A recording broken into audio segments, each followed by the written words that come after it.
તો સુરતથી મહત્વના સમાચાર સામે આવી રહ્યા છે। નજર કરીએ સુરતના સમાચાર પર। સુરતમાં નવરાત્રીને લઈને સુરત પોલીસ સજ્જ બની છે।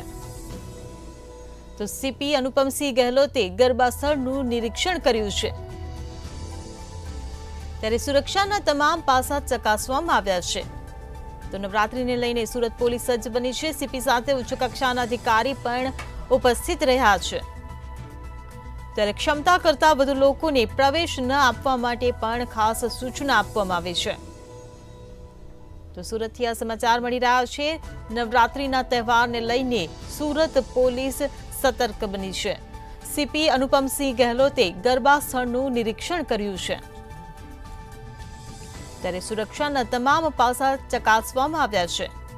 તો સુરતથી આ સમાચાર મળી રહ્યા છે। સીપી સાથે ઉચ્ચ કક્ષાના અધિકારી પણ હાજર રહ્યા છે। સુરત શહેરમાં અલગ અલગ વિસ્તારોમાં જો કુલ 3000થી વધુ આપણા ગરબાઓના આયોજન કરવામાં આવેલા છે, જેમાં શેરીઓમાં છે, સોસાયટીમાં છે, ખુલ્લા મેદાનમાં છે, સ્કૂલોમાં છે, અને સાથોસાથ કુલ 15 જેટલા આપણા કોમર્શિયલ ગરબાઓ છે, જો મોટા ડોમ્સ વગેરે બનાવીને જો એમાં કરવામાં આવી રહ્યા છે। બાકી 27 જેટલા એવા મોટા ગરબાઓ છે, જો કે નોન કોમર્શિયલ છે।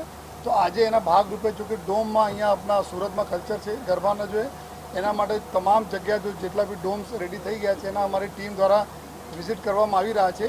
એને જ ભાગરૂપે આજે અહીંયા પાલ વિસ્તારમાં યશવી નવરાત્રિ જો 2024ને જો ડોમના પૂરી રચના કરવામાં આવી છે, એના બધા અધિકારીઓ વિઝિટ કરવામાં આવે છે કે જેથી અહીંયા શું અમે સુધારા વધારાના માર્ગદર્શન આપી શકીએ, જેથી પોતપોતાના વિસ્તારમાં બધા લોકો એના સુધારા કરાવી શકે, જેના પબ્લિક સેફટી સાથે આપણા ખૂબ સરસ જો ખેલૈયાઓ એન્જોય કરે એવા આશયથી અમે લોકો બધા વિઝિટમાં આવ્યા છીએ।